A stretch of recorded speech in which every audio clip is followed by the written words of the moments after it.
भारत एक ऐसा देश जहां हर कण में देशभक्ति की ग्रंथ है, जहां विविधता ही हमारी पहचान है और इस विविधता को एक सूत्र में बांधने वाले व्यक्ति का नाम है सरदार वल्लभ भाई पटेल।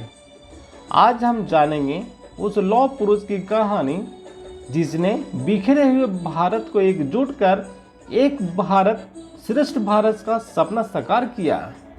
नमस्कार दोस्तों, स्वागत है आपका प्राइम लर्न प्रो में। आज का हमारा विषय है run for unity, Sardar Patel की प्रेरक गाथा। सरदार पटेल का जन्म 31 अक्टूबर 1875 को नडियावान गुजरात में हुआ था। बचपन से ही वे गंभीर, ईमानदार और साहसी थे। लोग उन्हें प्यार से लौह पुरुष, आयरन मैन कहते हैं क्योंकि उनके निर्णय लोहे जैसे मजबूत थे। 1947 में जब भारत आज़ाद हुआ तो देश एक नहीं था बल्कि 562 रियासतों में बटा हुआ था। हर राजा अपनी अलग नीति चाहता था। कोई भारत में रहना नहीं चाहता था, कोई पाकिस्तान में शामिल होना चाहता था।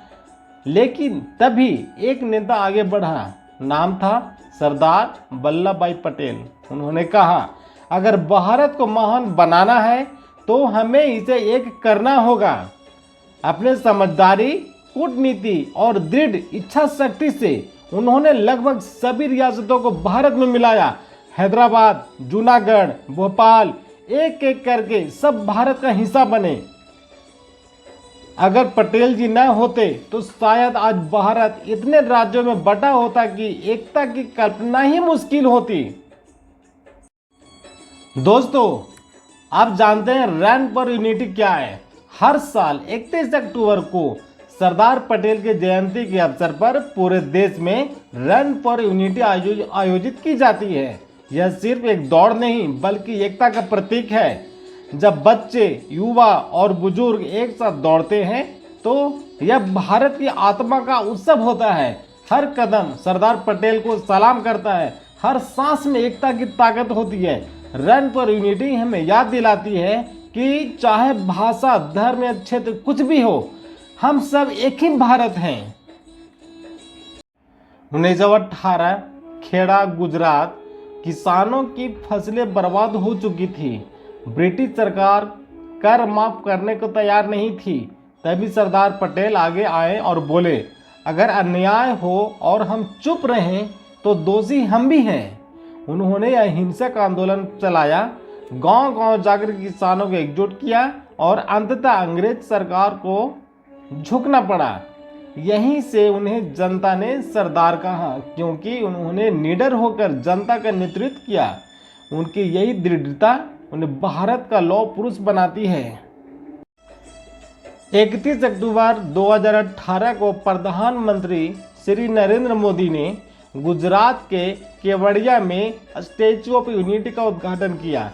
यह प्रतिमा 182 मीटर ऊंची है, दुनिया की सबसे ऊंची मूर्ति। यह केवल एक प्रतिमा नहीं बल्कि भारत की एकता और शक्ति का प्रतीक है। नर्मदा के तट पर खड़ी यह मूर्ति हर दिन हमें याद दिलाती है, एकता ही हमारी ताकत है। दोस्तों, आज जब हम सोशल मीडिया का समाज में छोटी छोटी बातों पर बढ़ जाते हैं तो सोचिए, अगर सरदार पटेल जैसे नेता उस दौर में सैकड़ों रियासतों को जोड़ सकते थे तो क्या हम आज एकजुट नहीं हो सकते हैं? एकता कोई शब्द नहीं बल्कि एक भावना है जो देश को जोड़ती है, परिवारों को जोड़ती है और हमें भारतवासी बनाती है। तो आइए एक साल रन फॉर यूनिटी में सिर्फ दौड़े नहीं बल्कि अपने कदमों से सरदार पटेल के सपने को आगे बढ़ाएं। हम सब मिलकर कहें, एक भारत श्रेष्ठ भारत, एक भारत श्रेष्ठ भारत। जय सरदार पटेल, वंदे मातरम। अगर यह वीडियो आपको प्रेरणादायक लगा तो इसे लाइक, शेयर और सब्सक्राइब जरूर करें। कमेंट में बताएं सरदार पटेल की कौन सी बात आपको सबसे ज़्यादा छू गई। एकता में ही शक्ति है और वही भारत की पहचान है। जय हिंद, जय भारत, नमस्कार।